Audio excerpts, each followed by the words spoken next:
Hey guys, tonight we begin with the elegant, disciplined, and often brutally unforgiving world of feudal Japan. A place of samurai honor, strict codes, and very sharp consequences. It's the land of cherry blossoms, beautiful poetry, and a daily routine that would absolutely break most of us by lunchtime. So before you get comfortable, take a moment to like the video and subscribe, but only if you genuinely enjoy what I do here. And let me know in the comments where you're tuning in from and what time it is for you. It's always fascinating to see who's joining us from around the world. Now dim the lights, maybe turn on a fan for that soft background hum. And let's ease into tonight's journey together. In feudal Japan, you don't wake up and choose your path. You wake up and it's already been chosen by birth, by blood, and by people who've been dead for 6 generations. Your role in society isn't a suggestion. It's a life sentence. Were you born into a samurai family? Lucky you.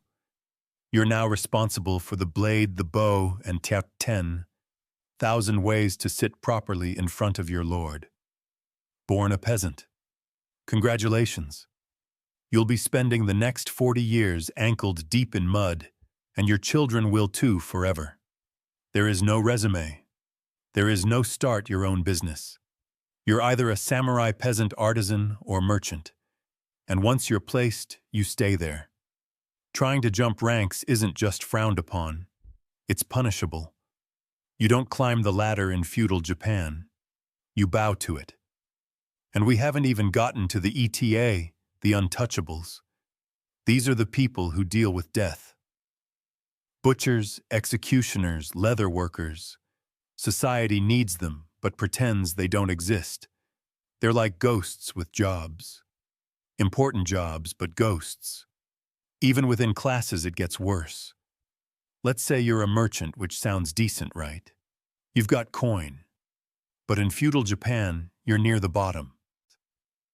Why? Because you make money without labor, which is considered morally shady. Yes, you're literally too efficient to be respected. Meanwhile, the peasants are taxed so hard on their rice that if they cough up too much, they starve. If they hide some to survive, that's treason. Heads roll often. Samurai. You've got honor, but you're living in constant fear of disrespecting your lord, your ancestors, your tailor, or your sword by accidentally sneezing at the wrong time. Women you didn't even ask.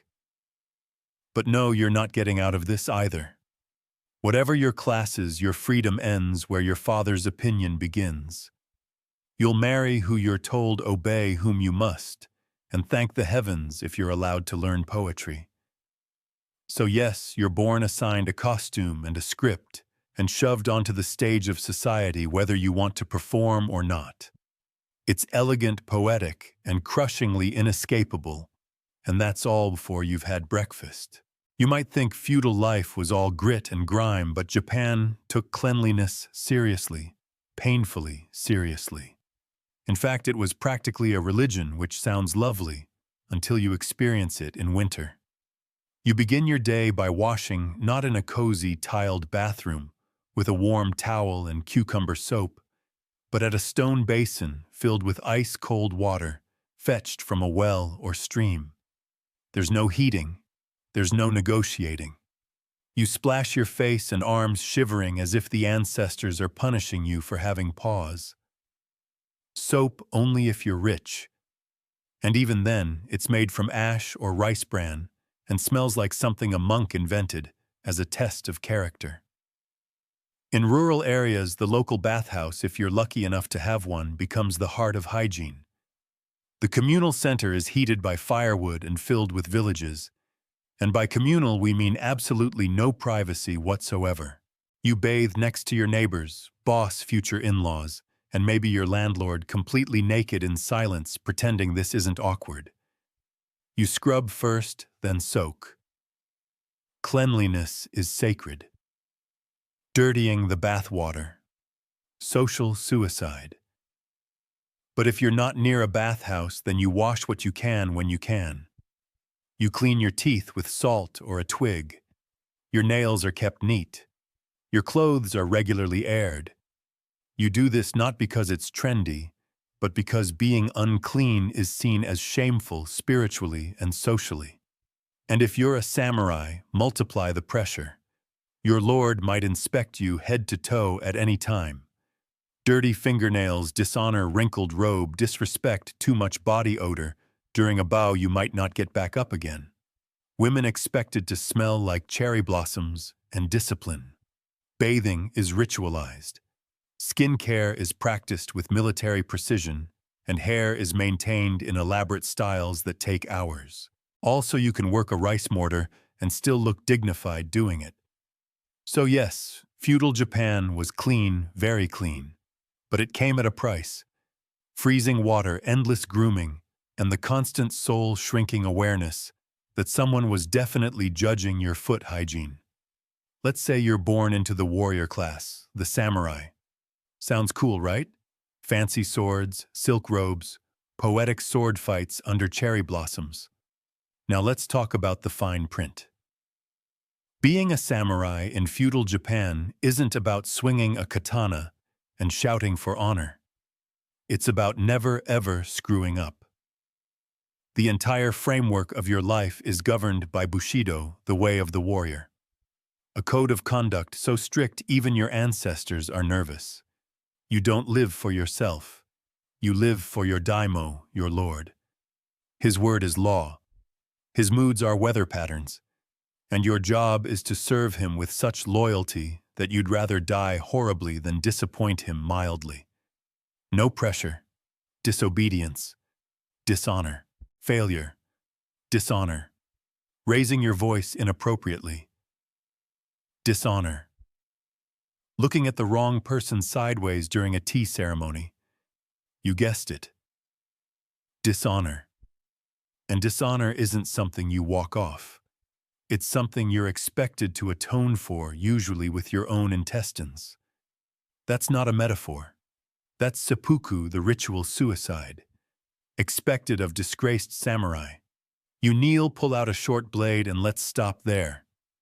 You get the idea. This wasn't rare. It was a respected, even celebrated way to preserve dignity.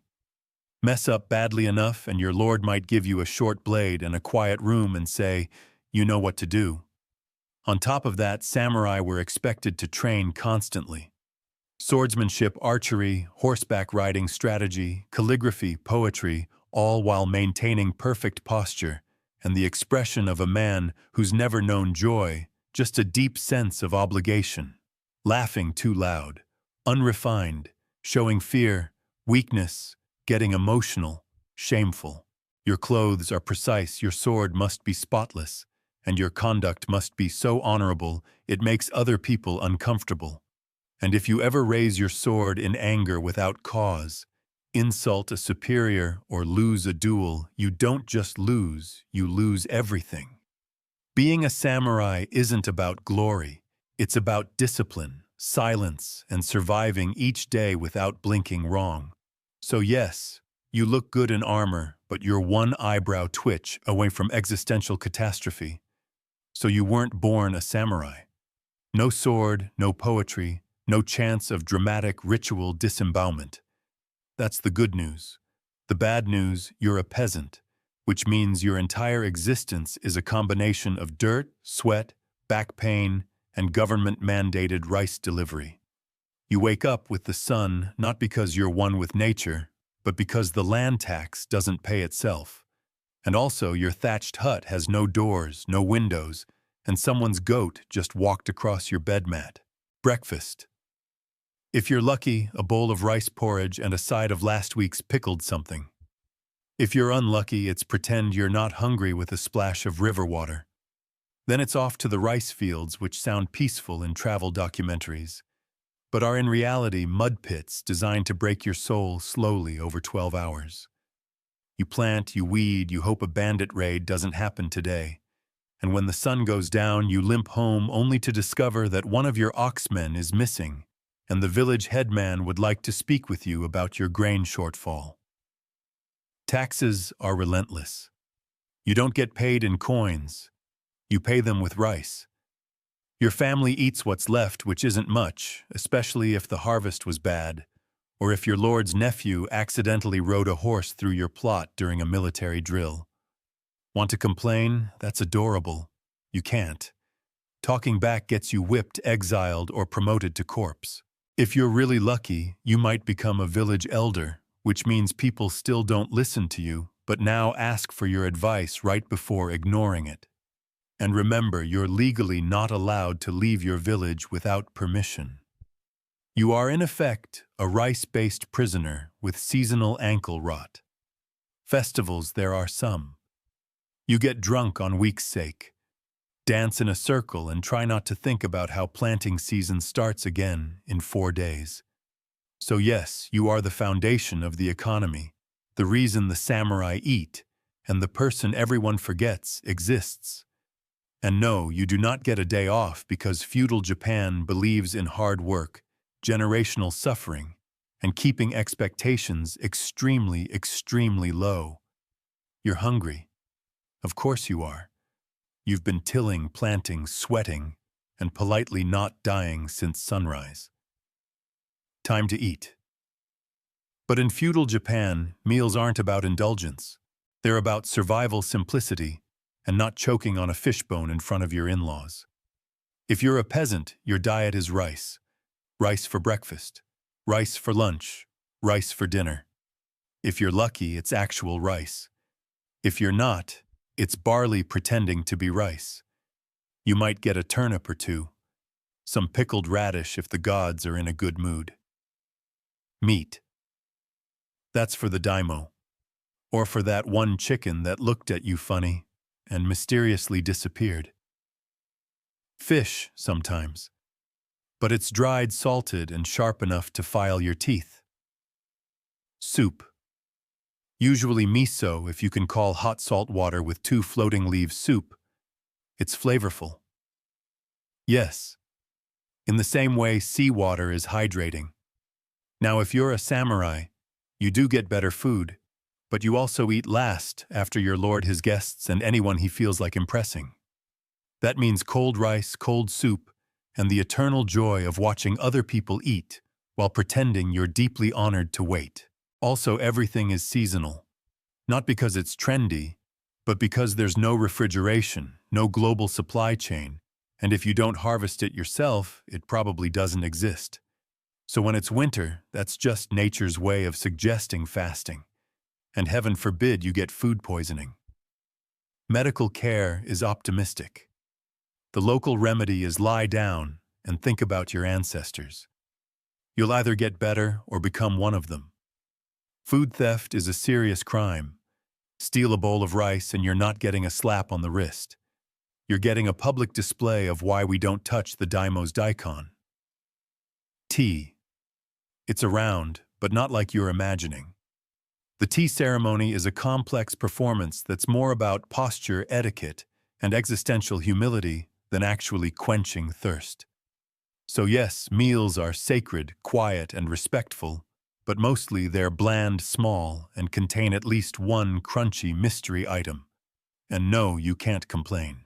Not unless you want your next meal served through your nose. So you've just finished your modest bowl of crunchy maybe fish soup. Someone says something absurd. Maybe your lord mumbles a bad haiku. Maybe your village elder miskoob. Maybe your neighbor insists his cow can predict the weather. And for one reckless, foolish moment you think about correcting them. Don't. In feudal Japan, your opinion is a liability. Free speech is not a concept. It's a fast track to disgrace, exile, or sudden career-ending decapitation. The social hierarchy is rigid, and every word has a weight. Speak above your class, you're being imputed. Criticize someone above you, you're insolent. Make a joke that doesn't land, that's treason adjacent. Even within families, you tread carefully. A son doesn't interrupt his father. A wife doesn't correct her husband. And no one, absolutely no one, questions the daimyo unless they've always wanted to explore the afterlife via sword tip. Samurai are trained to speak with measured calm even when furious. A sharp tongue is worse than a dull blade. it's unbecoming. It's dangerous, and it might force someone into the awkward position of having to kill you to restore their honor. Which brings us to apologies. In feudal Japan, apologies are an art form. You don't just say, "Sorry," you bow. You grovel. You possibly write a poem about your shame. You might even send a gift like a live bird or a decorative comb, while sincerely hoping the person receiving it doesn't decide to jewel you anyway. And gods help you if your tone is too casual. A misplaced word can be interpreted as sarcasm, defiance, or spiritual rot. Silence is almost always safer. Even humor is a tightrope walk.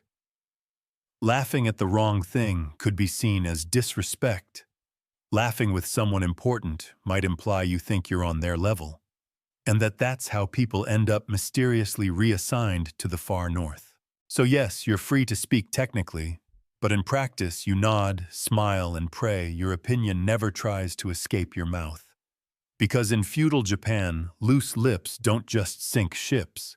They sink social standing reputations, and sometimes your entire bloodline.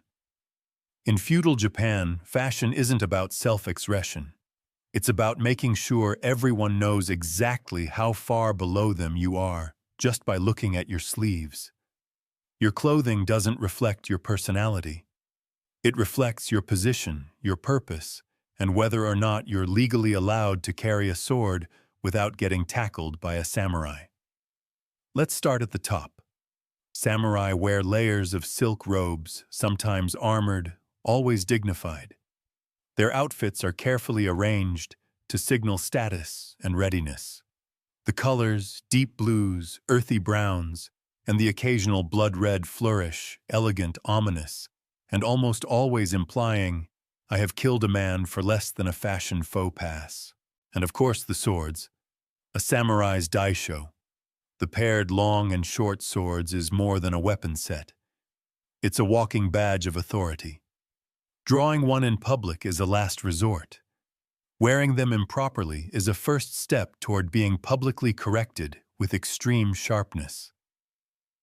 Peasants, on the other hand, wear cotton and humility. Brown, gray, and beige dominate your wardrobe. It's not because they're minimalists. It's because dyed fabric costs money, and you're too busy surviving to worry about coordinating hues. Your outfit says, "Yes, I work in mud." "No, I didn't choose this lifestyle." "Yes, these are my only sandals." Merchants wear finer materials.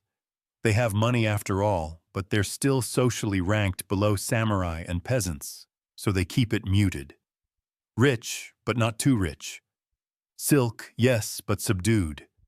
Wealthy merchant families are experts at looking just respectable enough not to get noticed by a bored samurai on patrol.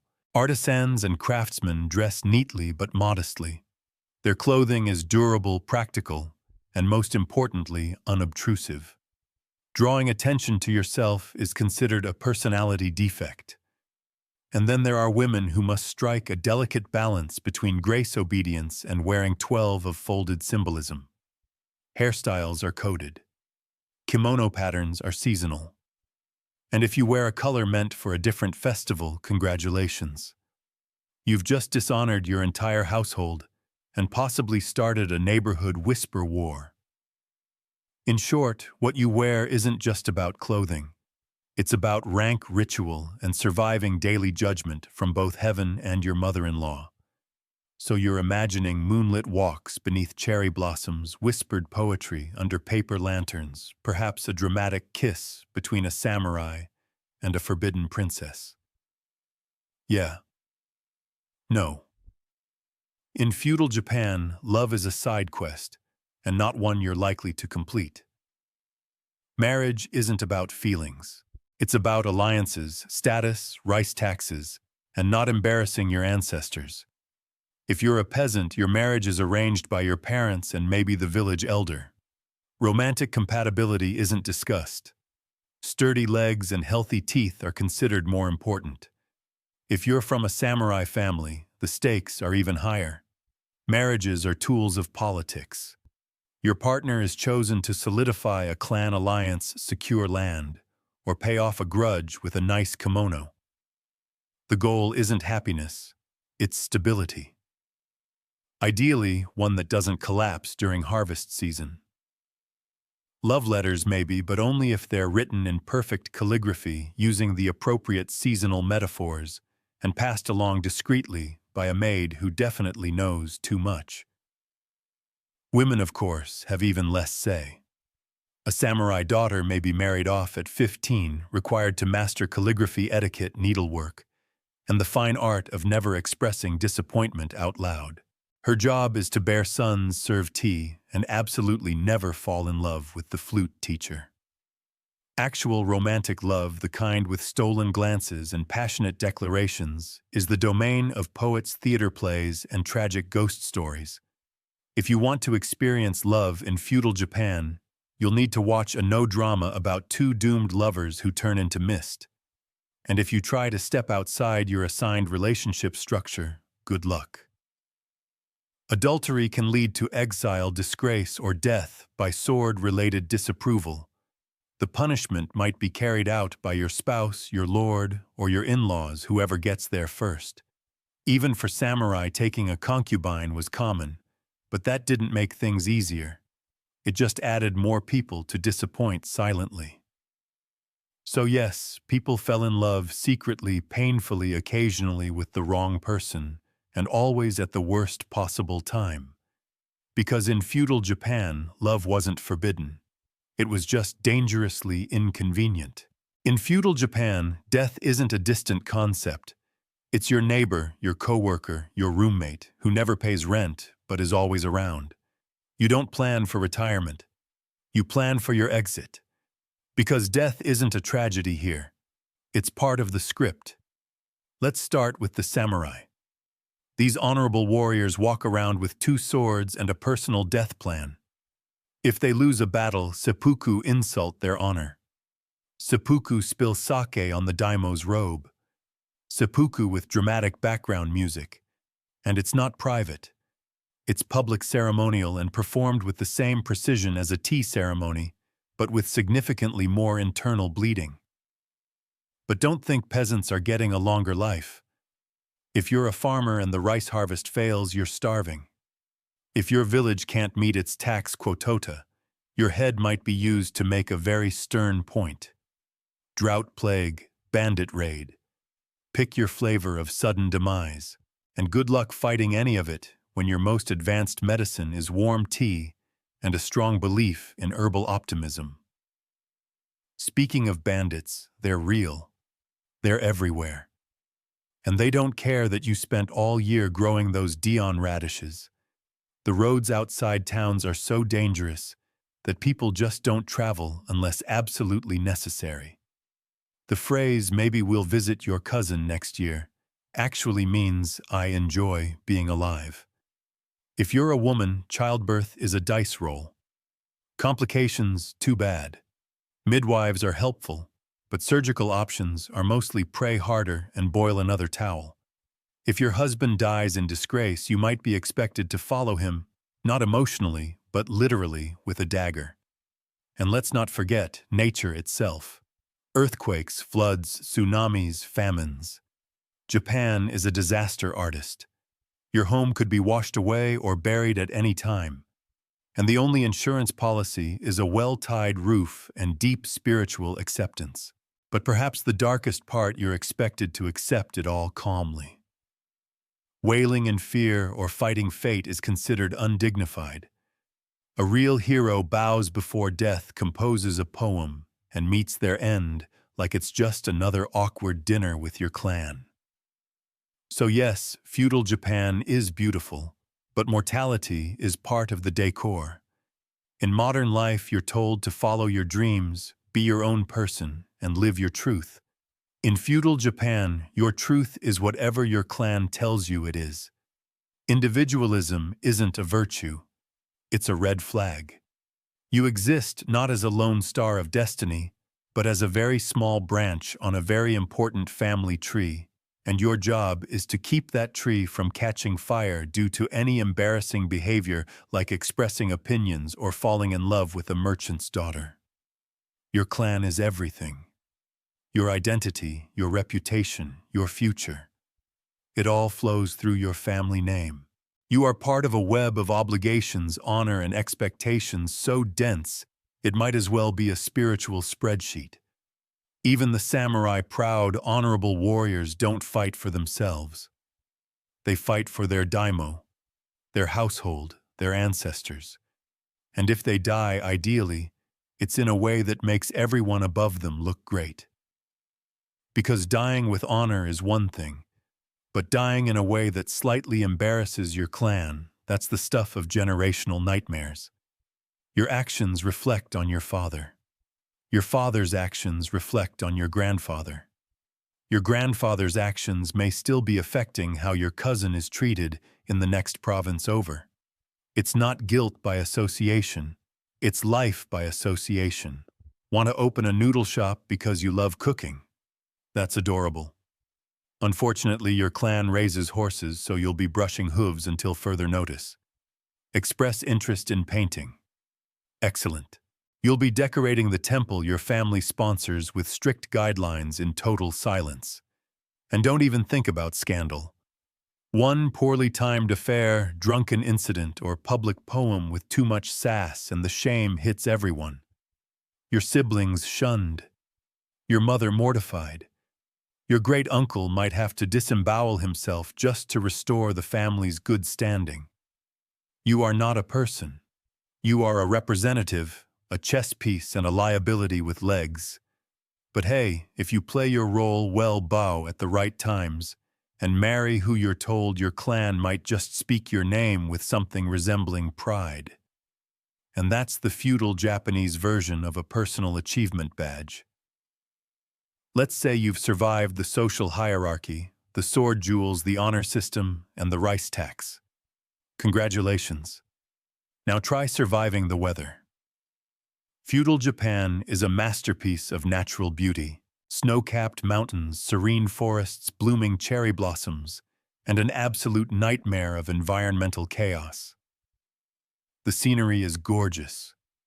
The climate wants you dead. Start with typhoons. Massive storms that arrive like angry gods, bringing rain, wind, and the structural integrity of a rice paper wall. Roofs fly off. Roads vanish. The rice you spent all season planting floating gently downstream. Then there are earthquakes, sudden, violent, and completely unpredictable. There's no warning siren, no alert system. Just a faint rumble, a brief moment of existential confusion, and then your house is sideways. If you survive the shaking, you still have to worry about fires, because everything is made of wood, including your bad decisions. Flooding is common. Too much rain and the rivers swell. Your village becomes a muddy soup bowl. Your crops drown. Your animals wander off. Your landlord still wants taxes, of course, now with interest. Droughts are just as cruel. Weeks of punishing sun and no rain leave the land cracked and the rice fields dry as a monk's humor. You pray to the gods. You do rituals. You start eyeing the neighbors well with deep suspicion. And then there's winter, not a snowy wonderland, more like bone-deep, cold, thin blankets and fires that burn out by midnight. Heating isn't central, it's communal suffering. You warm your hands over a clay brazier and hope frostbite isn't fashionable this year. Even volcanoes occasionally join the party. Japan is part of the Ring of Fire. And yes, that's just as fun as it sounds. Eruptions could bury entire regions in ash lava, or the awkward realization that your shrine is now a rock garden. There's no FEMA, no national relief effort. If your house collapses, you rebuild it. If your food spoils, you go hungry. And if your lord's estate is also affected, well, you still owe taxes. Disaster, after all, is not an excuse. In feudal Japan, nature isn't a background element. It's an ever-present reminder that even the gods might be having a bad day. In feudal Japan, power flows downhill, and so do responsibilities, expectations, and blame. You think you're important. Think again. There is always someone above you. Let's say you're a peasant. Your life is governed by the village headman, who answers to the local samurai, who answers to the daimyo, who answers to the shogun, who maybe possibly whispers to the emperor, who doesn't rule so much as haunt the capital in expensive robes. Even the samurai fierce sword-carrying enforcers of justice aren't at the top. They spend their lives serving a lord waiting for orders, and occasionally fighting in battles they didn't start over, land they don't own for glory they'll never personally receive. In theory, they're honored. In reality, they're very well-dressed middle management with a katana. The daimyo, those powerful lords who control provinces and armies, might seem untouchable until the shogun decides they're getting too bold. Then suddenly, their castles are being inspected, their letters intercepted, and their heads very gently removed from their political ambitions. Even the shogun, the military dictator, the most powerful man in Japan, has to keep his eye on the court, the clans, the economy, and at least 4 cousins trying to poison his tea. He rules, yes, but he doesn't sleep well. Meanwhile, the emperor technically outranks everyone but has no actual power. He's like a sacred relic you can't touch, but also can't ignore. He blesses rituals, names eras, and occasionally writes poetry. He's also probably broke. This hierarchy isn't flexible. You don't climb it. You are placed and you stay put like an overly obedient bonsai tree. Ambition isn't admired. It's feared. The higher you rise, the closer you get to a sword in your back. Respect is demanded upward, and authority is enforced downward. Orders are obeyed, not discussed. Disagreements are dangerous, and any hint that you think you're above your station, that's not ambition. That's a death wish in formal attire. So wherever you are, peasant, merchant, samurai, or lord, someone above you controls your fate, and someone below you is hoping you trip. In feudal Japan, what you learn, and whether you learn anything at all, depends entirely on where you sit on the social ladder. Spoiler: if you're near the bottom, the ladder is mostly invisible and occasionally on fire. Let's start at the top. Samurai children. They're the lucky ones. From a young age, they're trained in reading, writing, swordsmanship, etiquette, poetry, archery, horseback riding, and the ancient art of looking unimpressed at all times. A samurai boy learns how to compose a death poem by 14. You were just figuring out cursive. Their education is rigorous, but with a clear purpose to serve, protect, and not embarrass the clan.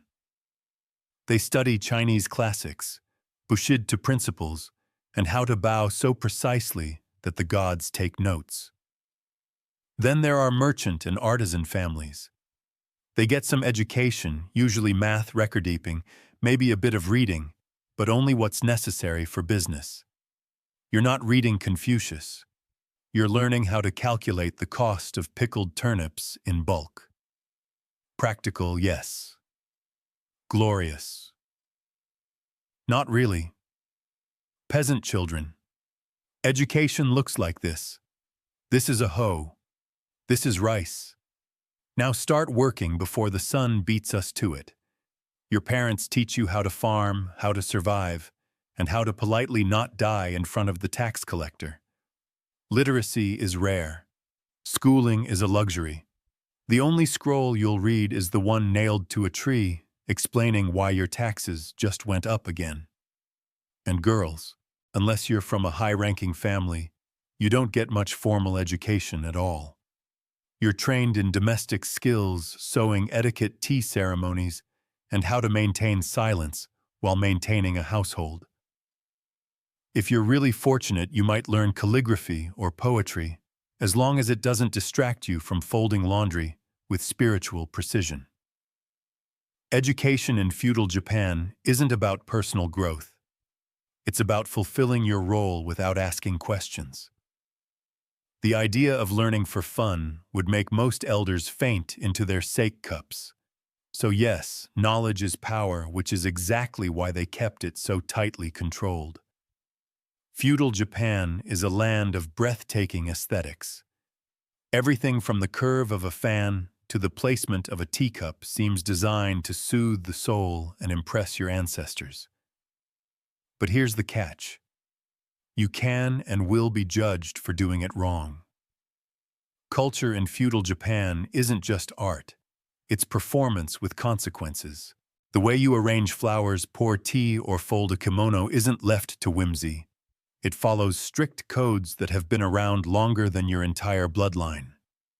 One misplaced blossom and suddenly you're the talk of the village, and not in a fun, flirty way. Take the tea ceremony, for example. It looks like a quiet, peaceful ritual. In reality, it's a social minefield. Everything is timed. Every movement is choreographed. The guest must sit just so, turn the cup twice, express humble gratitude, and drink in silence, all while mentally calculating whether they've bowed too early, too late, or too enthusiastically. Make a mistake. At best, it's awkward.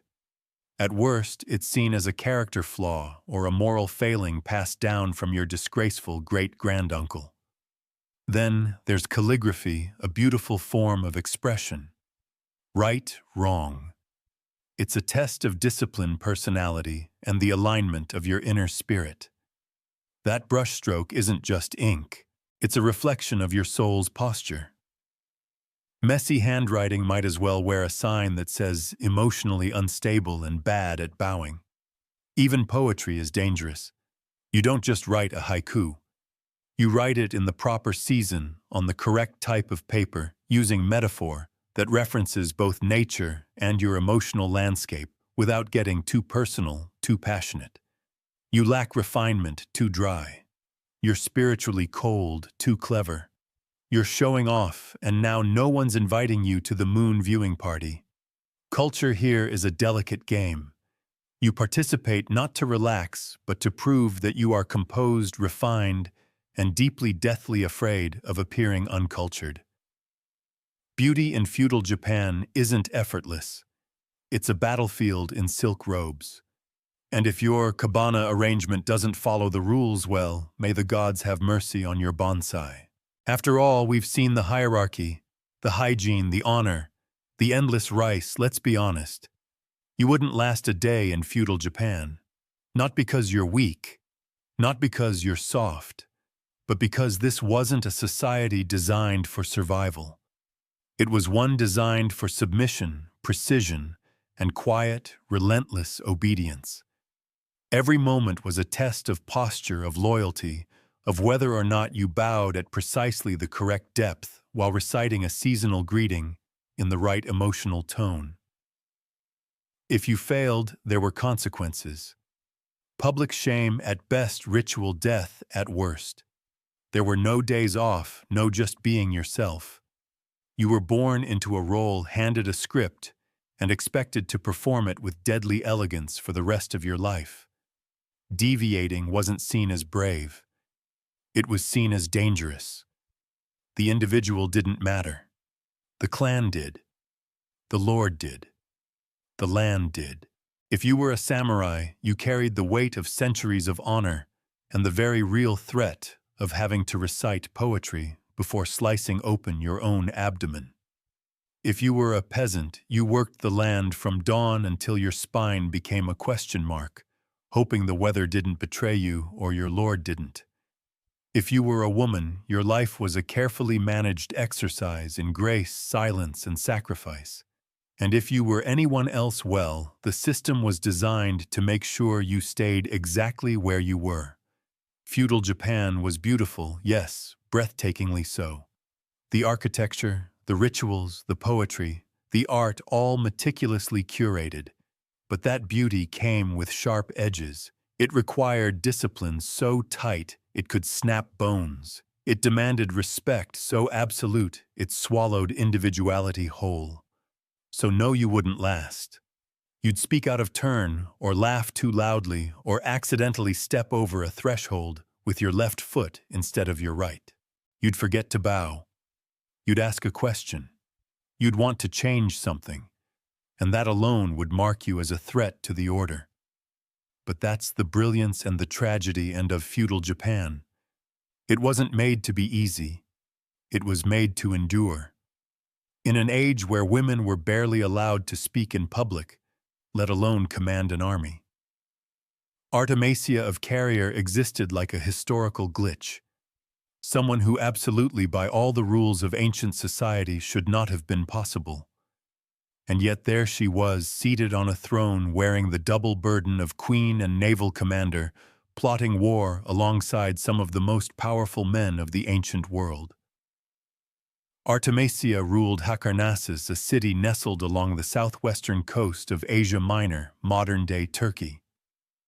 Technically, a vassal under the sprawling Persian Empire, Halikarnassus was part of a patchwork of territories often caught in the gravitational pull of regional powers. But Artemisia didn't simply inherit a political position. She made it dangerous. She was Greek by blood, Persian by loyalty, and a woman by biology. Each identity carrying immense weight in an age dominated by iron and testosterone. Her father was likely of Carian descent, while her mother hailed from the island of Crete. Upon her husband's death, instead of stepping aside for a male successor, Artemisia claimed the reins of power. That was already an act of quiet defiance.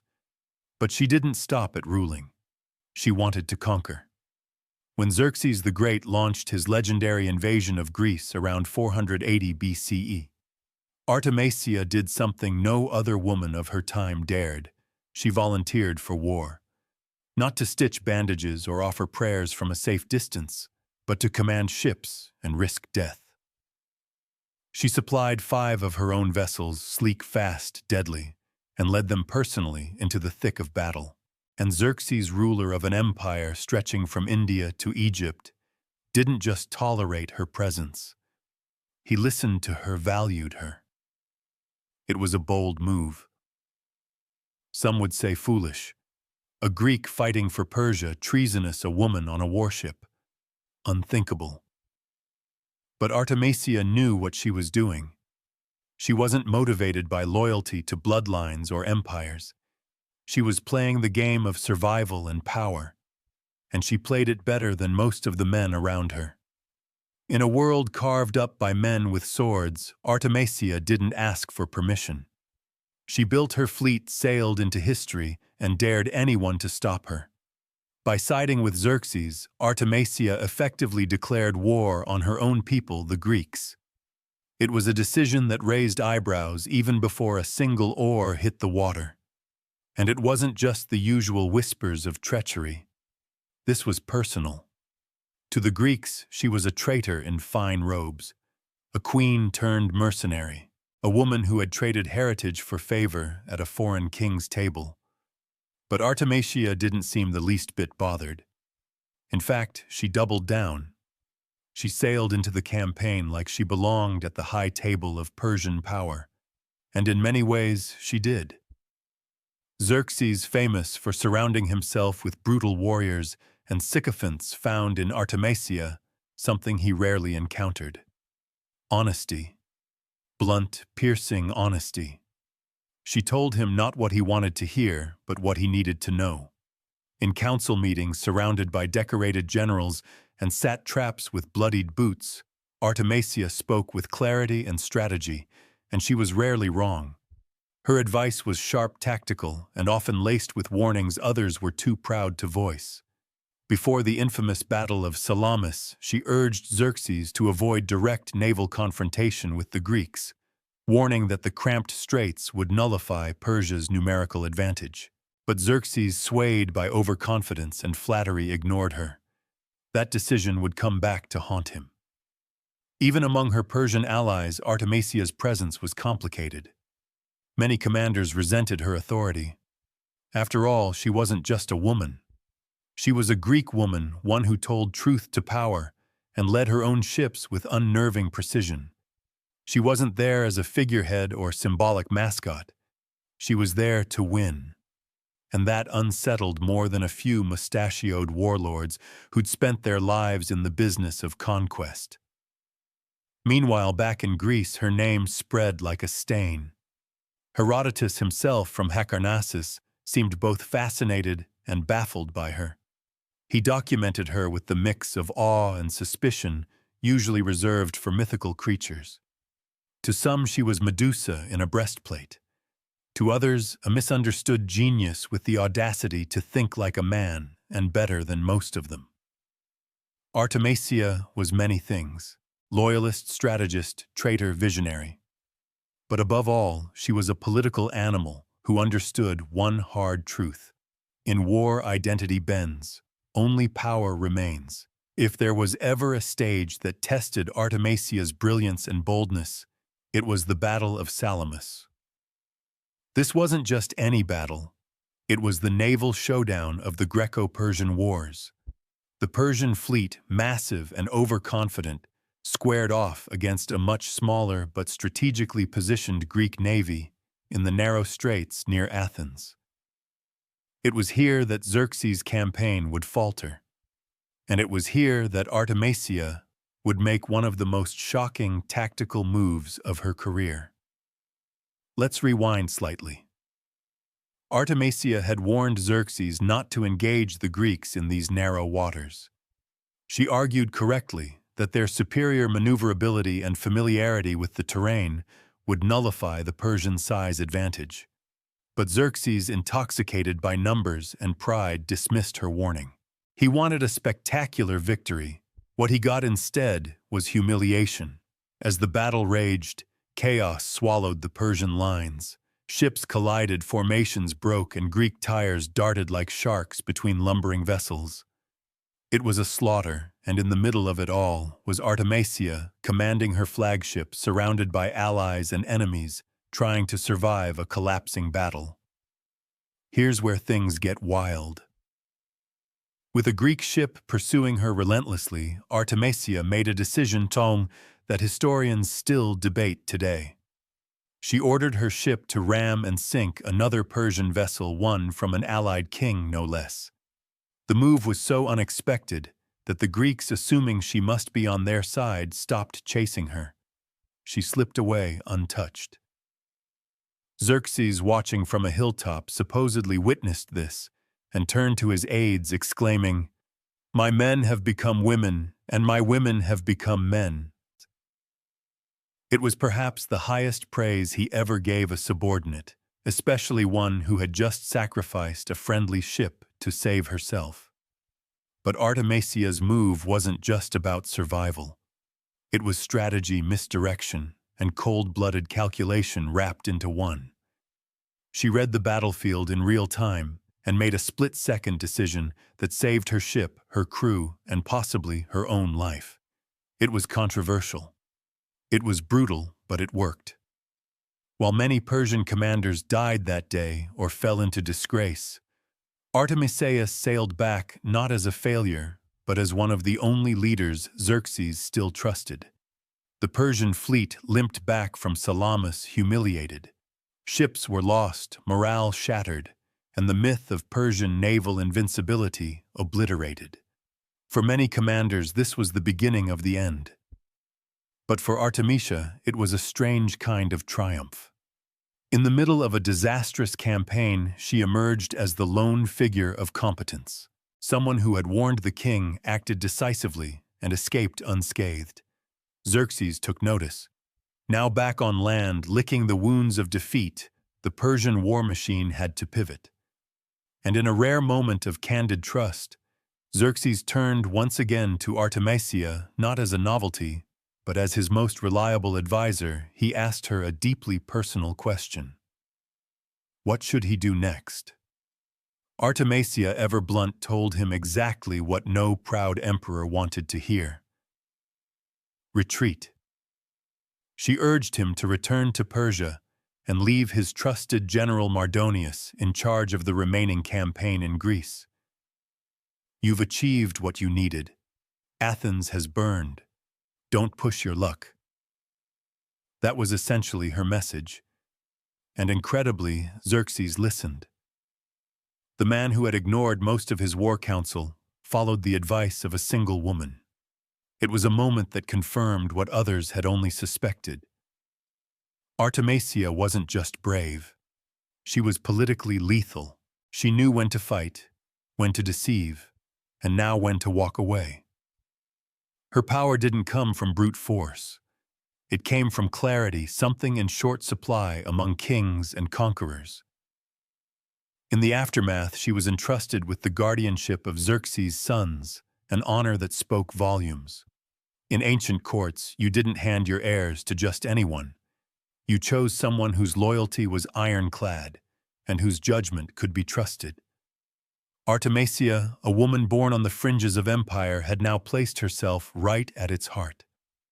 Back in Halicarnassus, she returned not as a queen uncertain of her place, but as a figure of undeniable consequence. Her legend began to take root. She wasn't just a ruler anymore. She was the woman who stood face to face with empires and didn't blink.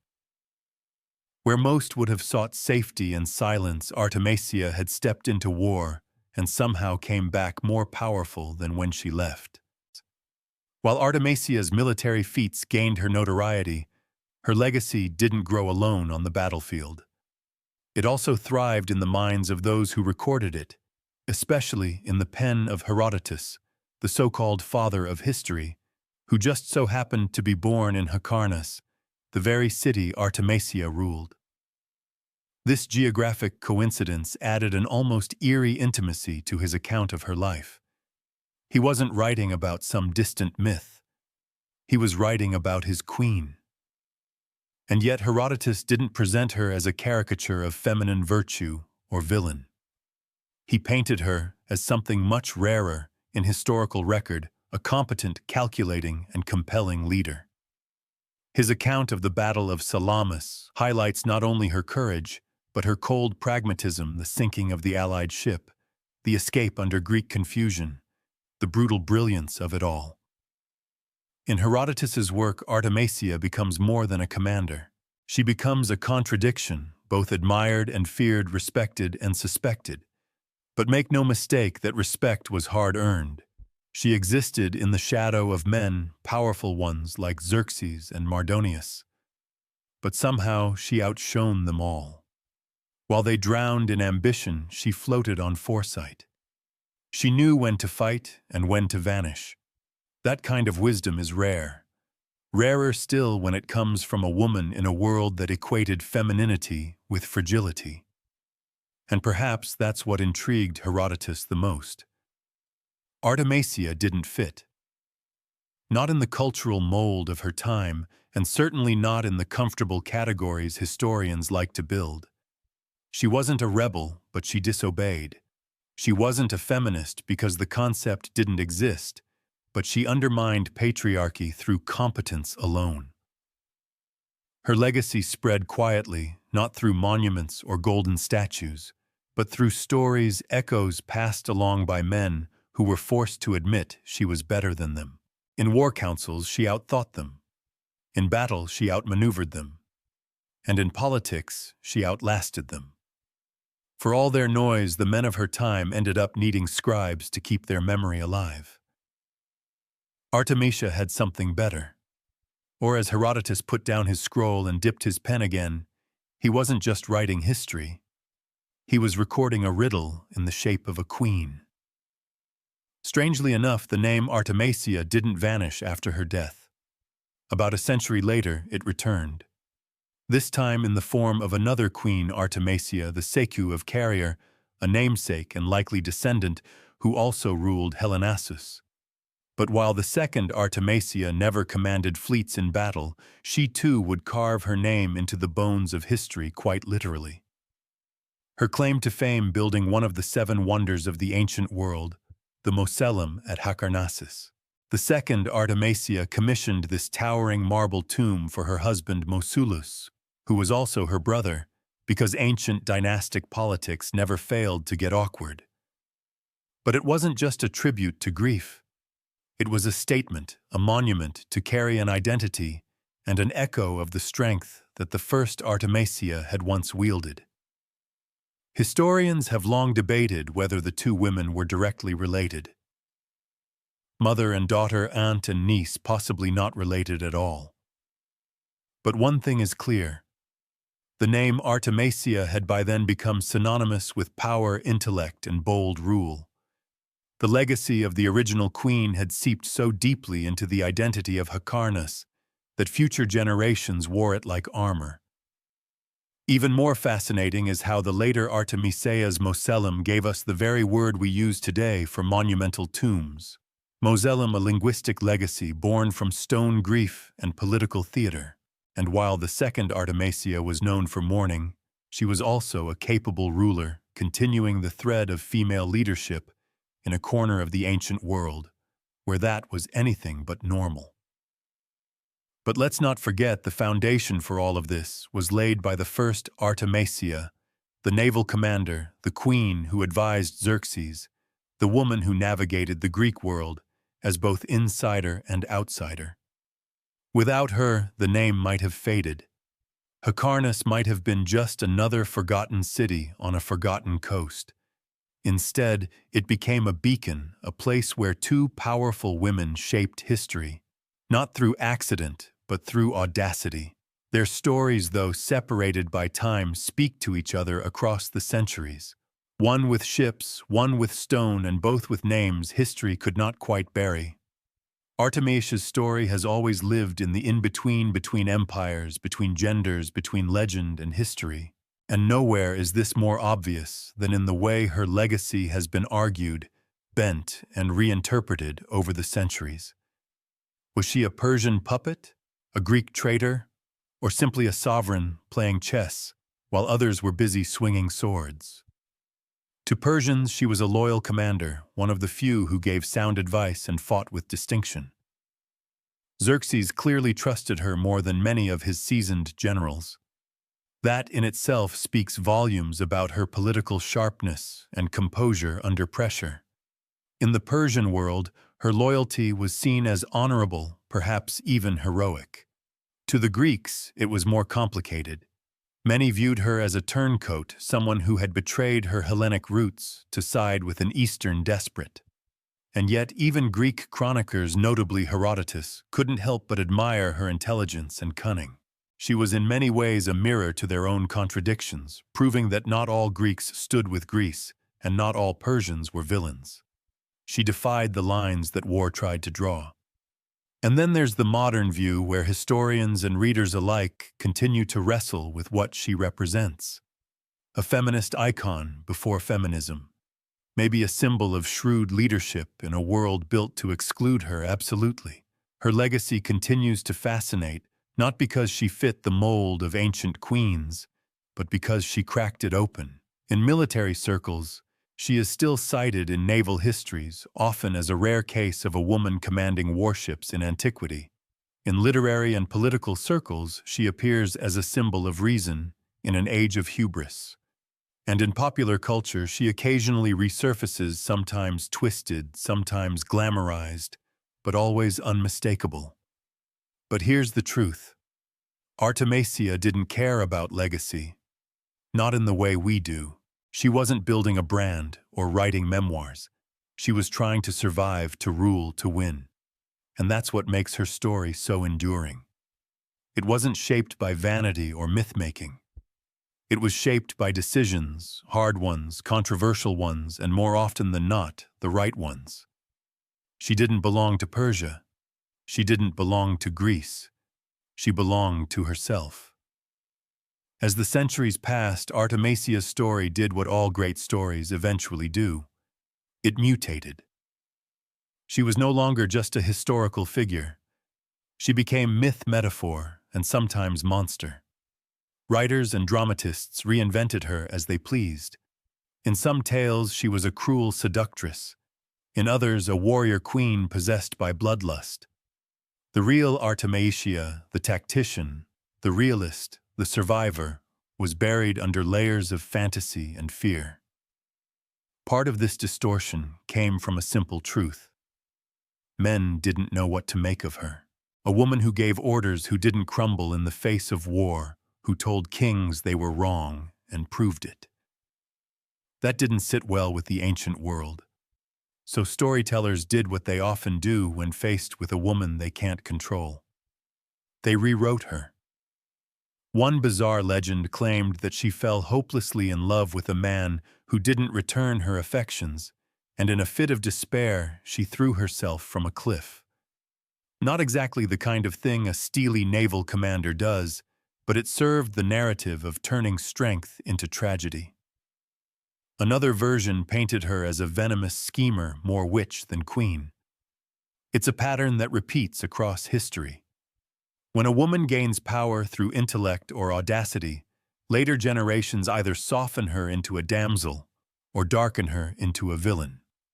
Artemisia got both treatments, neither of which honored the truth. The real Artemisia didn't rule with seduction or superstition. She ruled with vision, reason, and cold, strategic brilliance. She played a man's game by her own rules and won. That more than anything terrified those who came after her. Because if one woman could do it, what was to stop others?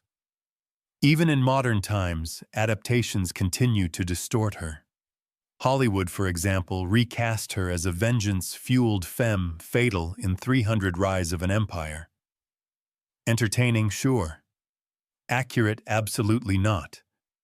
But the fact that she still draws attention, still demands reinvention, proves one thing.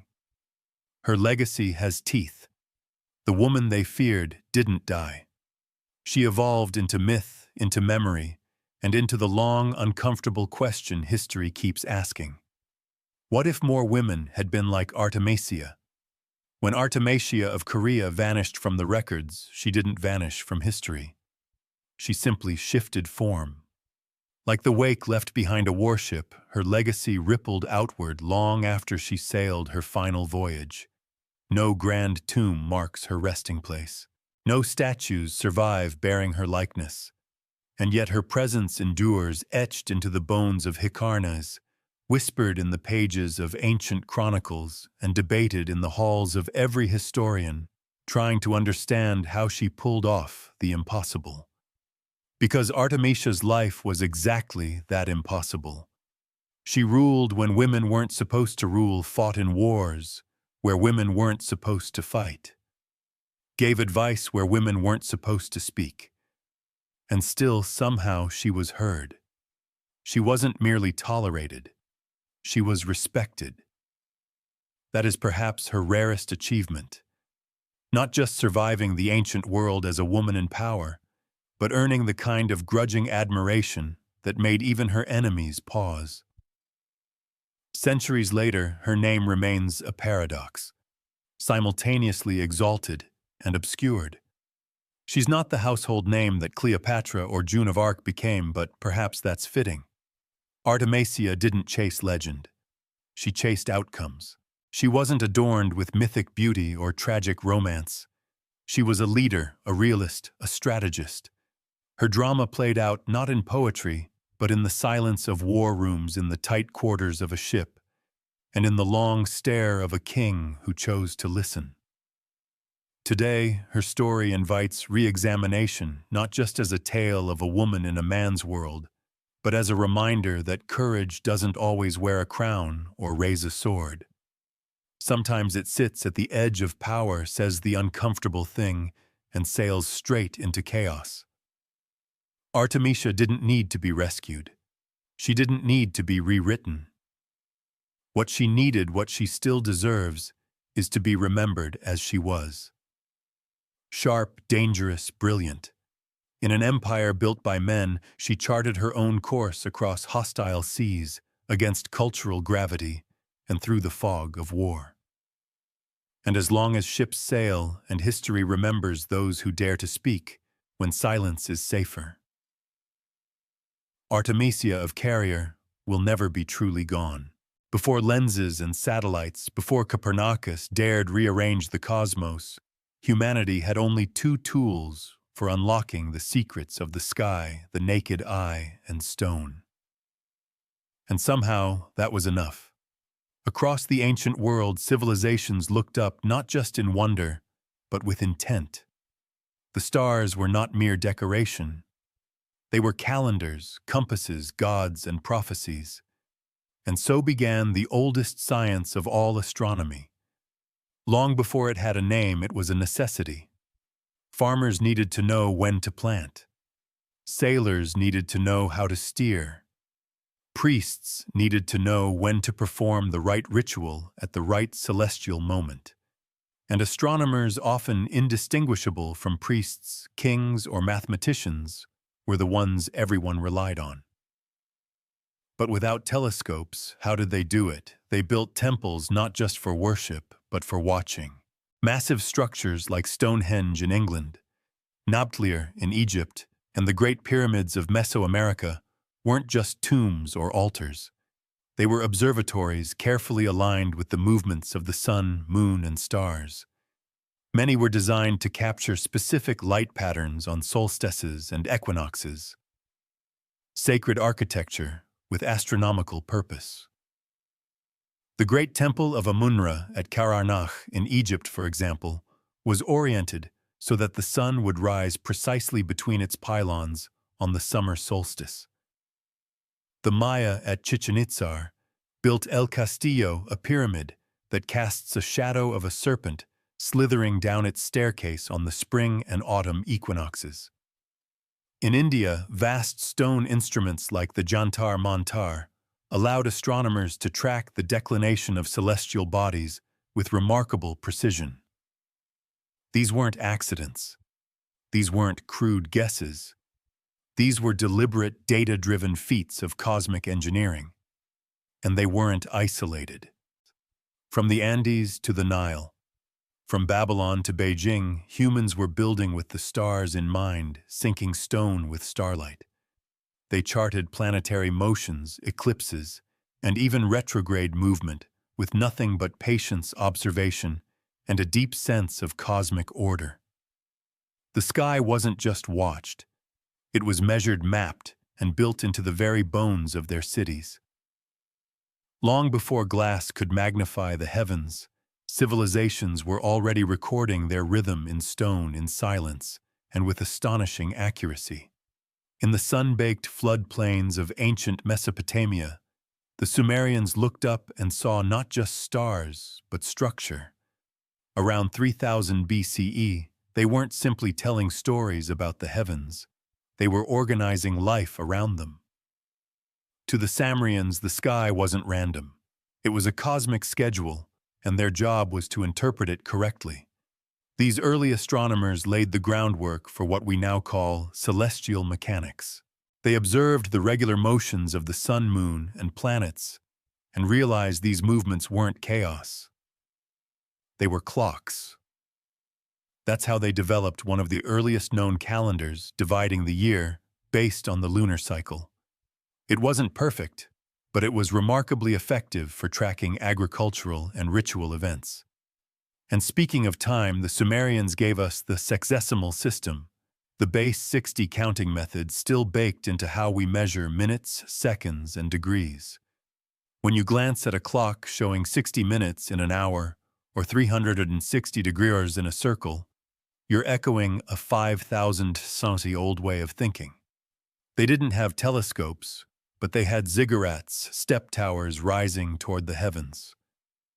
From these platforms, priest astronomers kept careful records on clay tablets, noting when Venus appeared on the horizon, when the moon turned red during an eclipse, or when a star cluster returned after months below the horizon. Their word for these watchers, Umanu, learned ones both scientists and spiritual guides. Over time, Sumerian stargazing would evolve into something more systematic. Their descendants, the Babylonians, built vast star catalogues, predicted eclipses with eerie accuracy, and gave names to constellations that are still in use today. But it all began with the Sumerians scribbling celestial movements in cuneiform and laying down the earliest astronomical records we've ever found. Perhaps most impressive is how this early science blended seamlessly with mythology. To them, the sky was divine yet predictable. The gods moved in patterns, and if you understood those patterns, you could align your crops, your rituals, and your fate. The Sumerians didn't just look up in awe. They looked up and began to measure. And in doing so, they started humanity's long relationship with the stars. If the Sumerians lit the first fire of astronomy, the Babylonians poured oil on it and turned it into an inferno of precision. By the time their empire flourished around 1800 BCE, Babylonian astronomers weren't just watching the skies, they were predicting them. Eclipses, planetary conjunctions, retrograde motion, all charted, logged, and projected with stunning regularity. They weren't guessing. They were calculating. The Babylonians took the Sumerians' observational legacy and supercharged it with math. They recorded the positions of stars, planets, and the moon on clay tablets known today as the Enuma, Anu, Enlil, and the Muapin. Some of the oldest known astronomical texts in existence. These weren't bedtime stories. They were raw data. Line after line of celestial movements. When Venus would rise, how long it would shine when a solar eclipse might strike. These tablets were essentially the world's first almanac. The most remarkable part, they could predict lunar eclipses using a pattern known as the Saros cycle, a period of roughly 18 years after which eclipses repeat. They didn't understand why it worked, but they knew it did work, and that was enough. For a culture that fused divination with astronomy, being able to foresee cosmic events gave them enormous power, both spiritual and political.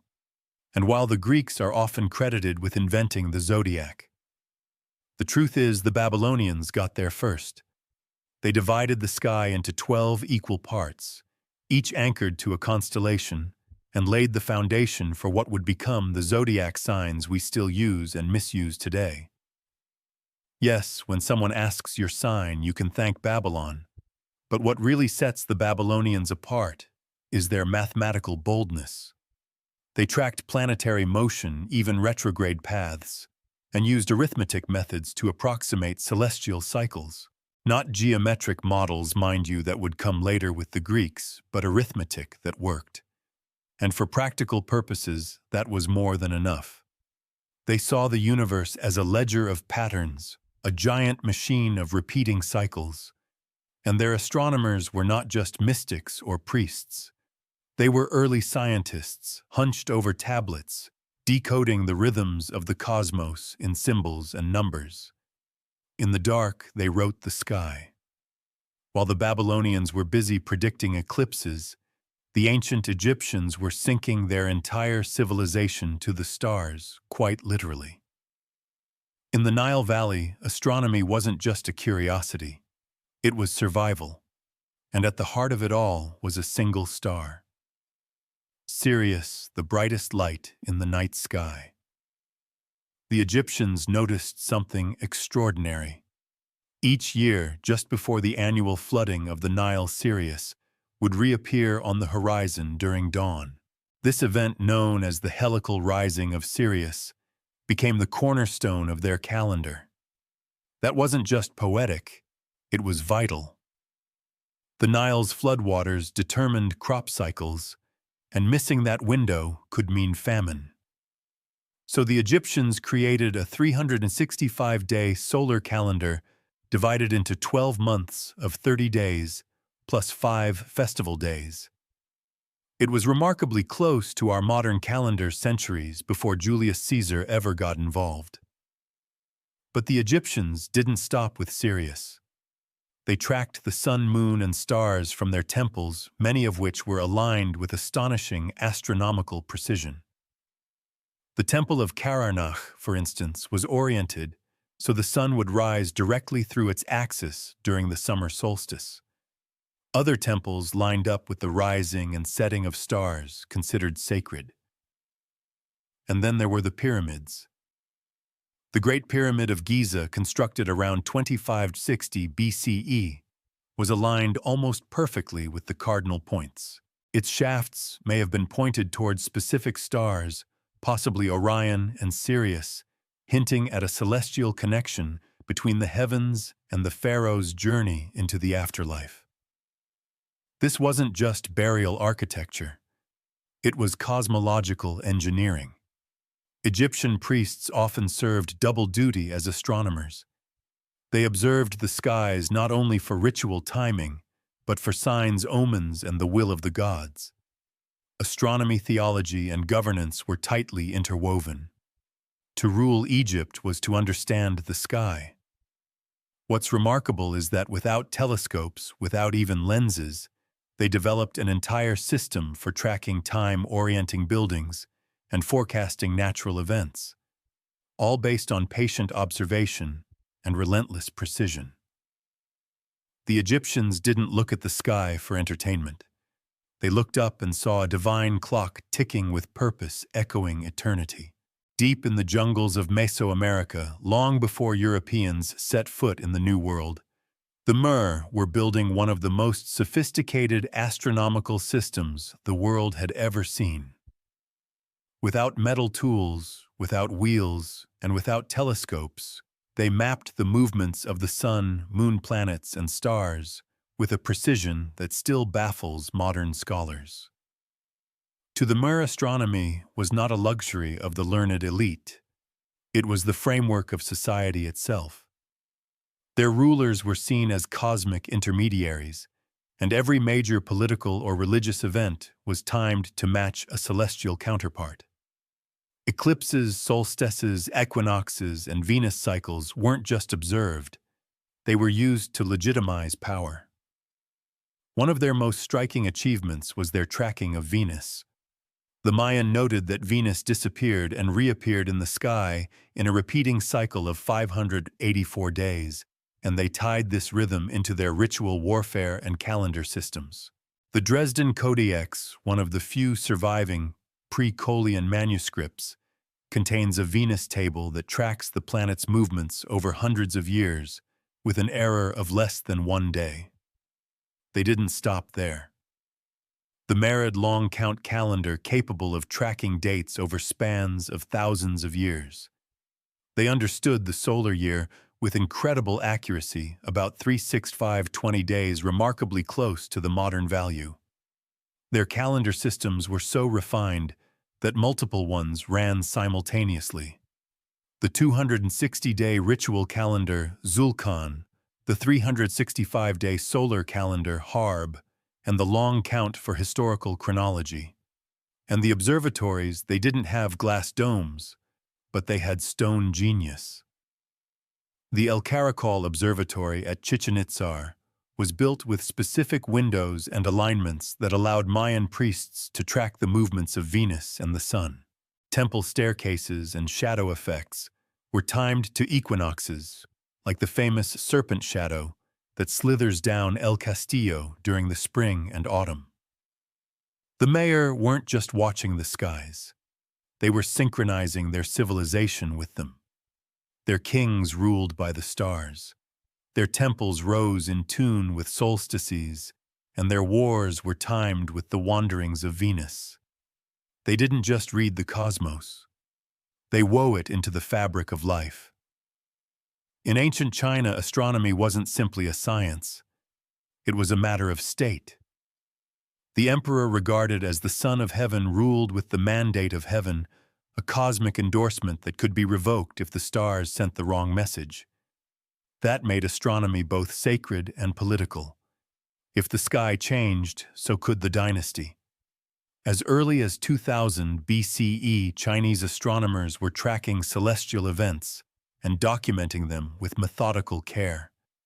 They recorded comets, novae, eclipses, sunspots, and planetary motions. Some of these records, like those found in the Shi records of the Grand Historian and the Book of Han, are still referenced by modern scientists today to verify ancient astronomical phenomena.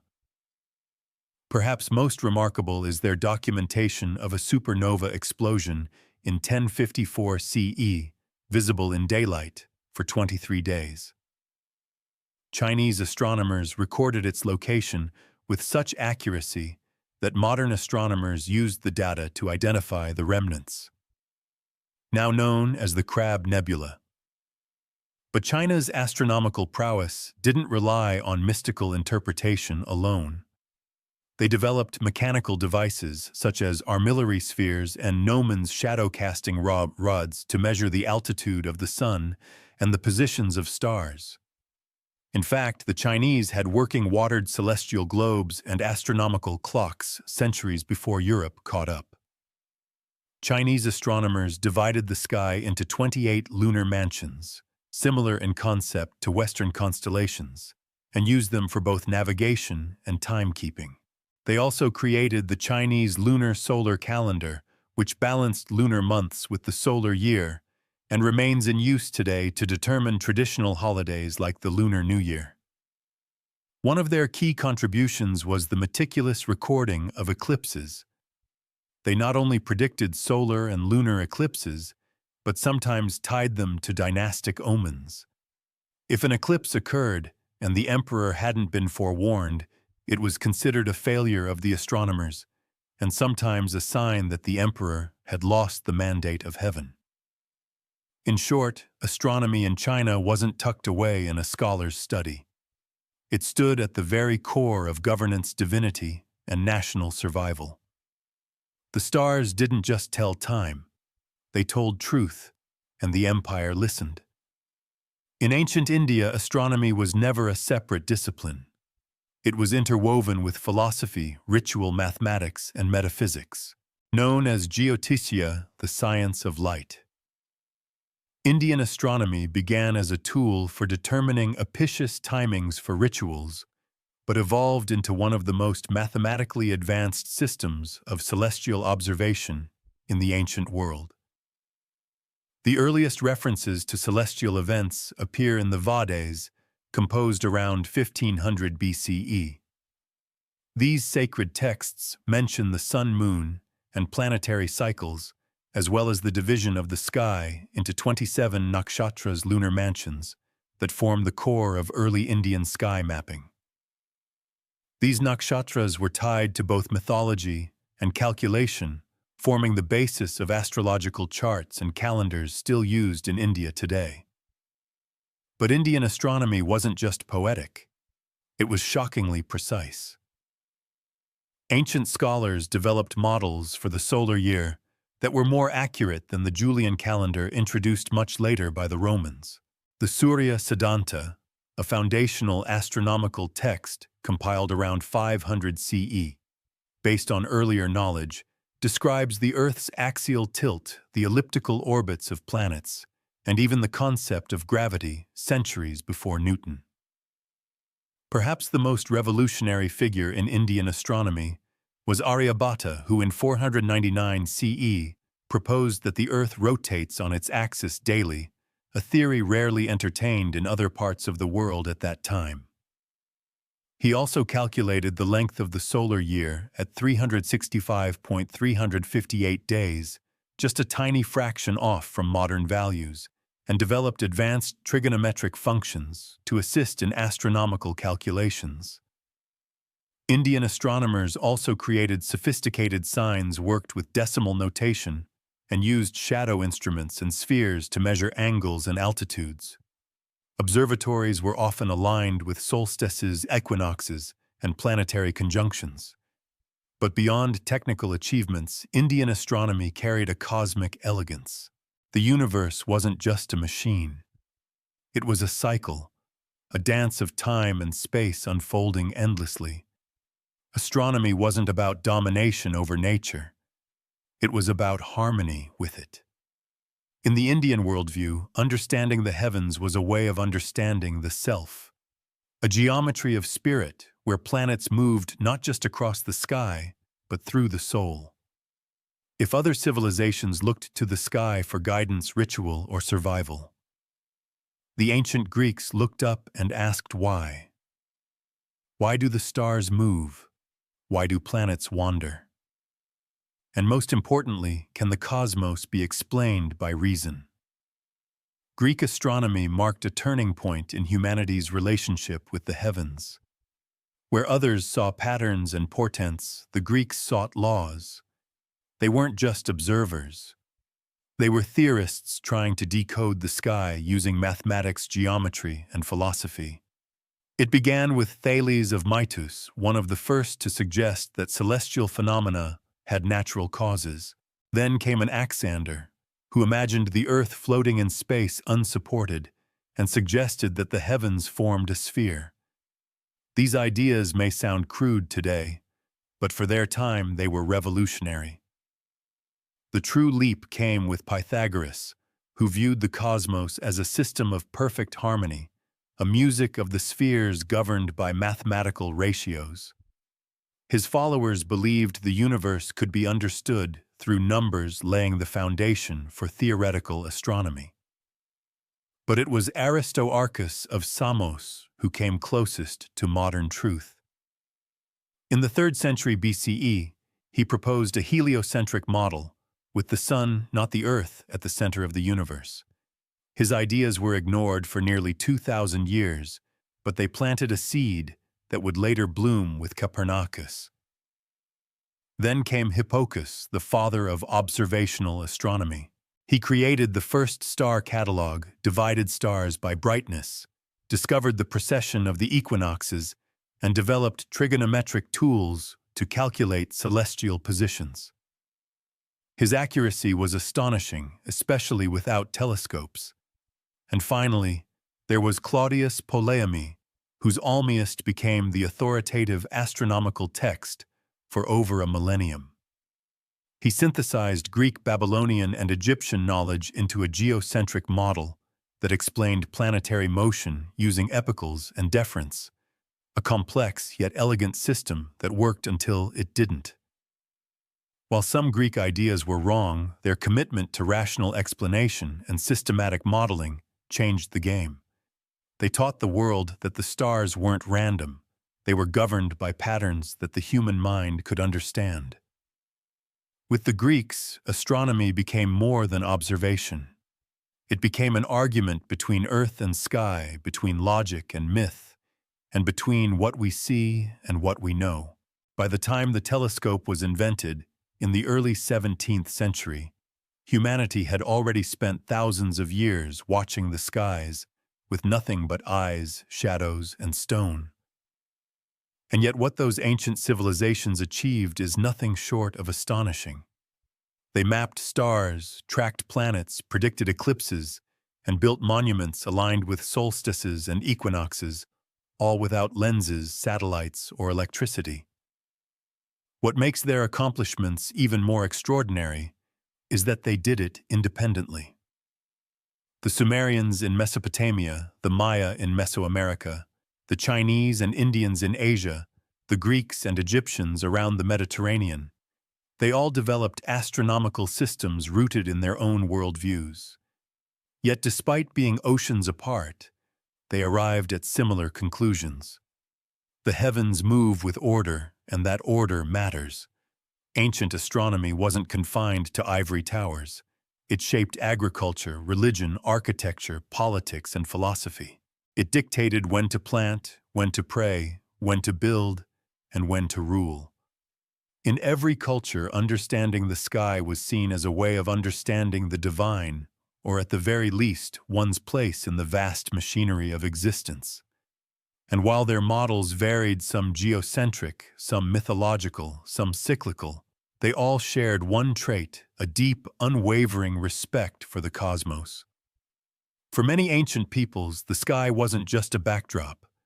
It was alive, deliberate, and sacred. The telescope would eventually change everything. It revealed moons circling Jupiter, phases of Venus sunspots, and galaxies far beyond our own.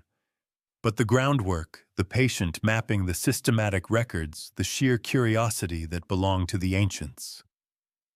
Today we carry their legacy every time we check a calendar map, the stars with a phone app, or celebrate a solstice. Every GPS satellite and space mission is built on a foundation they laid in clay, stone, and papyrus. They didn't know about black holes or cosmic microwave backgrounds, but they asked the right questions. They looked up and they noticed, in the darkness without knowing it. They became the first scientists. Quietly, faithfully, they wrote their questions in the sky. And thanks to them, we now have the tools to look deeper, not just into space, but into our own origins. In 1803, something unprecedented happened. A young republic barely 3 decades old bought a landmass so vast it doubled its territory overnight. The Louisiana Purchase wasn't just a real estate deal. It was a geopolitical thunderclap. With the stroke of a pen, the United States acquired more than 828,000 square miles of land from France, stretching from the Mississippi River to the Rocky Mountains. 13 future states would eventually rise from this vast, fertile terrain. And the price, a cool $15 million, roughly 4 cents an acre. But what makes this even more extraordinary is that no one, not even the Americans, saw it coming. At the time, President Thomas Jefferson had one goal: to secure access to the Mississippi River and the crucial port city of New Orleans. The young nation was heavily dependent on river trade. Farmers in the Ohio Valley needed to float their goods south, and whoever controlled New Orleans held the keys to economic survival. Jefferson authorized diplomats to offer France up to 10 million just for New Orleans and some nearby lands. That's it. But when those diplomats arrived, they were blindsided. The French had a counteroffer. Not just New Orleans, the entire Louisiana territory. Why, France, under Napoleon Bonaparte, was shifting its priorities. Napoleon had dreams of a grand North American empire, but the Haitian Revolution had crushed French ambitions in the Caribbean. Disease, rebellion, and mounting tensions with Britain made holding on to Louisiana more trouble than it was worth. Napoleon needed money for war, not swamps and prairie. Faced with an unexpected opportunity, the American negotiators said yes quickly, even before they could get full approval from Jefferson. After all, this wasn't just a port. It was the Mississippi River, the Great Plains, access to the Rocky Mountains, and future control over the heart of the continent. What Jefferson received wasn't just land. It was destiny. A blank canvas for westward expansion, national growth, and inevitably conflict. But while newspapers celebrated, one truth was ignored. This land was not empty. It was already home to dozens of native nations, each with their own histories, alliances, and claims. And so a deal made in Paris would not only reshape maps, it would alter lives across an entire continent. At the heart of the Louisiana Purchase stood one man with a crown and a headache: Napoleon Bonaparte. In 1803, the French emperor was fighting on too many fronts in Europe, in the Caribbean, and in his own treasury.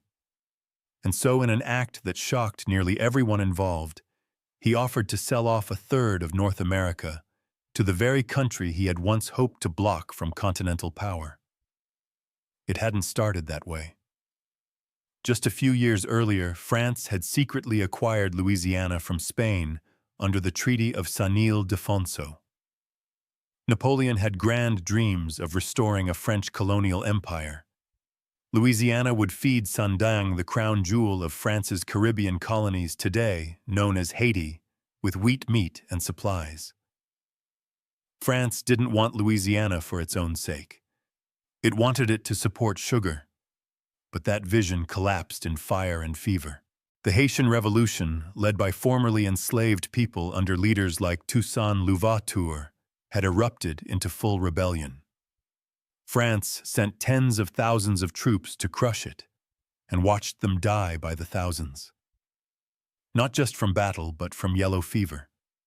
Napoleon lost his best general, his army, and his chance to reclaim the richest sugar colony on earth. With Saint-Domingue slipping away, Louisiana became irrelevant, worse than irrelevant. It was now indefensible. And with Britain preparing for another war against France, Napoleon feared Louisiana might be taken by force. So instead of fighting to keep it, he sold it. And in typical Napoleon fashion, the decision was fast, bold, and entirely pragmatic. On April 11, 1803, he stunned American diplomats Robert Livingston and James Monroe with an offer: All of Louisiana, not just New Orleans, for $15 million. Napoleon's reasoning was simple. I have given England a maritime rival that will sooner or later humble her pride. He didn't just want money. He wanted the U.S. to grow strong enough to stand against Britain. Selling Louisiana wasn't surrender. It was strategy. And so in a single act, Napoleon abandoned his American empire and changed the future of a country he barely respected. What was an imperial afterthought to him would become the launching pad for America's expansion west and the beginning of the end for native sovereignty across the continent.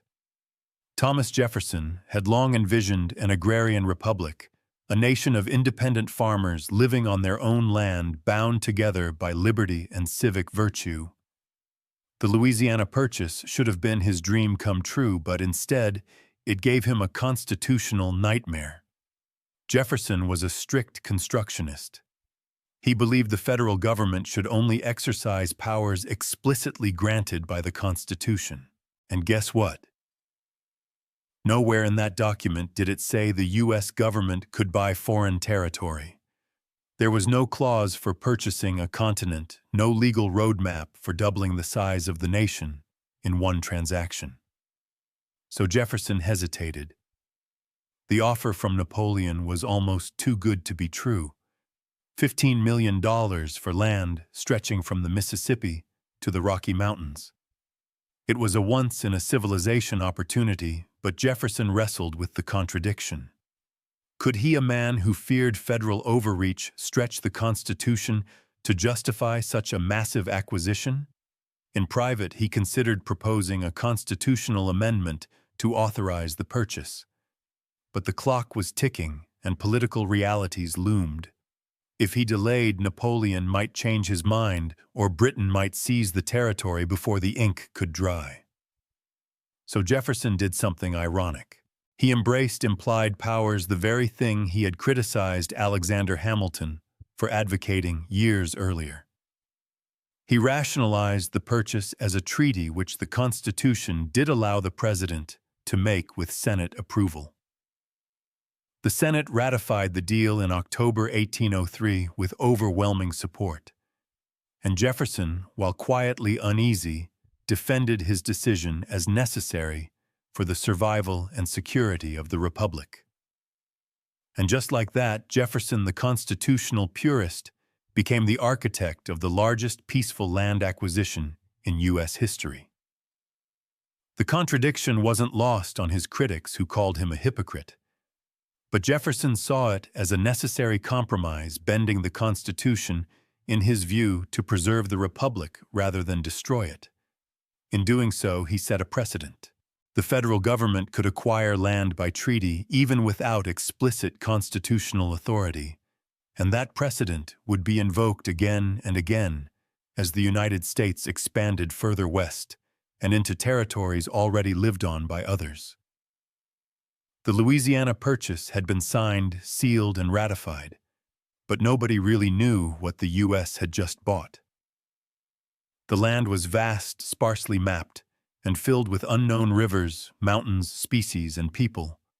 So in 1804, President Jefferson commissioned an expedition that would become one of the most iconic journeys in American history, the Corps of Discovery led by Meriwether Lewis and William Clark. Their mission was ambitious. Explore the new territory, establish trade with native nations, study the land's resources, and most importantly, find a water route to the Pacific Ocean. Jefferson dreamed of a Northwest Passage, a navigable link between the Atlantic and Pacific that would revolutionize trade. Spoiler, it didn't exist. But what Lewis and Clark found would still transform how Americans saw their place on the continent. They started in St. Louis in May 1804 with a team of over 30 men and headed upriver into land untouched by American settlers. Along the way, they documented over 100 new animal species and 178 new plants. They mapped rivers, sketched mountains, and kept meticulous journals filled with scientific and ethnographic observations. But they didn't do it alone. One of the most essential figures on the journey was Sakagawa, a young Shoshone woman, who joined the expedition with her French-Canadian husband. Sakagawa was not just a translator. She was a symbol of peace. Her presence with a child signaled to native tribes that this was not a war party. Her knowledge of geography and diplomacy helped the Corps survive dangerous crossings and build crucial alliances. Over 2 years, the expedition traveled more than 8,000 miles, all by boat, horse, and foot. They reached the Pacific Ocean in November 1805, built a fort for the winter, and returned east by 1806. They didn't find a northwest passage, but they brought back something arguably more valuable, a detailed account of the newly acquired land and the people who lived there. Jefferson had purchased a mystery. Lewis and Clark began to make it real. But while their reports inspired dreams of westward expansion, they also foreshadowed something darker: the coming pressure on indigenous nations and the inevitable push toward conquest under the banner of discovery. To American politicians and settlers, the Louisiana Purchase was a land bonanza, a blank slate for farms, cities, and ambition. But to the native nations who had lived there for centuries, it was something else entirely. The beginning of Eurasia. The land the U.S. had purchased from France was already home to over 50 sovereign indigenous nations, each with its own language, territory, and system of governance. From the Ojon Sioux to the Cheyenne Comanche and Mandan, these communities had been managing the land, trading with one another, and making alliances long before any European flag had been planted. But in the eyes of Jefferson and future U.S. leaders, the Louisiana Territory was a canvas vast, underused, and ripe for American settlement. The native nations who lived there were not consulted in the deal. They weren't notified. They weren't compensated. One day, they were sovereign peoples. The next, they were declared subjects of the expanding American Republic. Jefferson believed native people could either assimilate into American society or relocate peacefully if possible, but forcibly if necessary. In private letters, he wrote that as settlers moved west, indigenous people would have to move westward too, or perish. It wasn't yet called removal, but the idea was already forming. This pressure intensified after the Lewis and Clark expedition returned with news of abundant land and natural wealth. The federal government began negotiating treaties, many of them deceptive or coercive, to claim land and push tribes farther west. In some cases, military force backed these efforts. In others, it was disease and displacement that did the work. The Louisiana Purchase marked the start of a new phase in U.S. expansion. Manifest destiny before it had a name. The belief that the United States was meant to control the continent had its legal foundation in this sale and its moral cost in the lives and lands of native nations. For indigenous peoples, the Louisiana Purchase was not a transaction. It was a trespass. It redrew maps that had never been theirs, erased boundaries that had never been acknowledged, and unleashed a wave of settlers who came not to trade but to take. And that wave was only just beginning. The Louisiana Purchase was hailed as a triumph, a peaceful acquisition of territory that nearly doubled the size of the United States. But while the land deal was clean on paper, the reality on the ground was anything but. Expansion came with a price paid not in gold, but in conflict, displacement, and cultural destruction. With the new territory secured, American settlers began flooding westward. Driven by hopes of fertile farmland, personal freedom, and economic opportunity, they pushed into lands still inhabited by indigenous nations. The federal government followed, establishing forts, roads, and administrative posts to manage and enforce its new authority. This set the stage for a slow-burning collision between two visions of the land, one that saw it as property to be claimed and improved, and another that saw it as a living entity to be shared and respected. Unsurprisingly, conflict erupted. Skirmishes turned into wars. Treaties were signed, then broken. And slowly, the frontier line moved further west, pushed by the force of rifles, railroads, and relentless ambition. But it wasn't just indigenous nations who paid a price. The Louisiana Territory also intensified a moral crisis that would eventually fracture the nation's slavery. Southern leaders immediately saw the vast new lands as an opportunity to expand plantation agriculture. Cotton and sugar thrived in the southern parts of the territory, and enslaved labor was seen as essential to making it profitable. This raised an explosive question. Would slavery be allowed in the new territories? The answer would haunt Congress for decades. It led to the Missouri Compromise, sectional tensions, and eventually the Civil War. The Louisiana Purchase didn't just stretch America's borders, it stretched its political fabric to the breaking point. And there were environmental consequences, too. The rivers were dammed, the plains plowed, the buffalo nearly wiped out. The transformation was rapid and irreversible. What had once been a landscape shaped by fire herds and indigenous stewardship became a patchwork of farms, fences, and industrial extraction. In seizing the land, the United States also inherited the burden of what it had done. A legacy that still echoes in debates over land rights, tribal sovereignty, and reparations. The land may have been purchased, but the real cost is still being paid. Once the ink dried on the Louisiana Purchase, a new question emerged. How exactly do you govern a territory so vast it defied imagination? The land stretched over what would become all or part of 15 modern U.S. states, from Louisiana to Montana, and from the Dakotas to Colorado. But in 1803, it was an undefined wilderness full of possibilities, but with few roads, no towns, and countless competing claims. The first step was surveying, mapping out borders, rivers, mountains, and eventually property lines.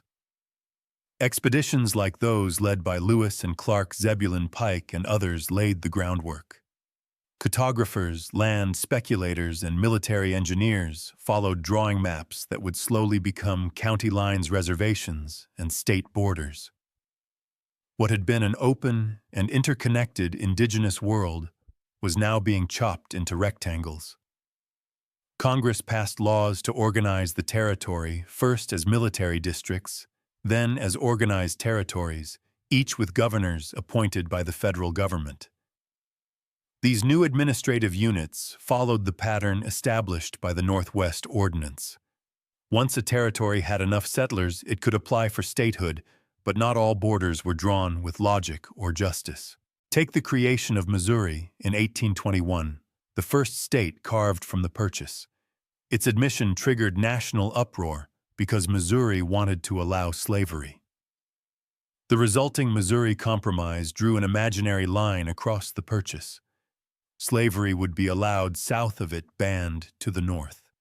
That single line would haunt American politics for decades, as each new state status threatened to tip the balance between North and South.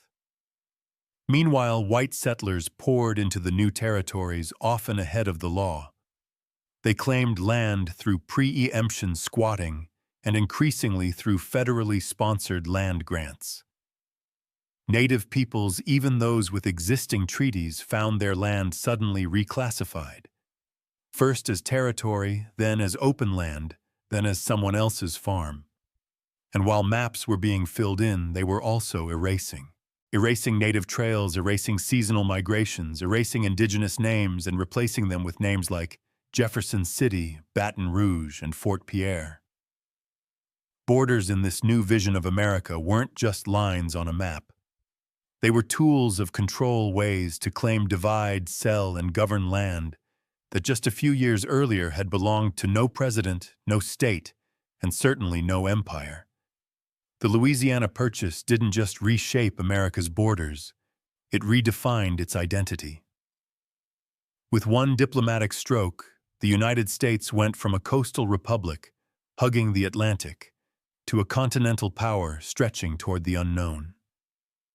It was the first great leap of manifest destiny even before the term existed, and it set the tone for the next century of expansion, conquest, and reinvention.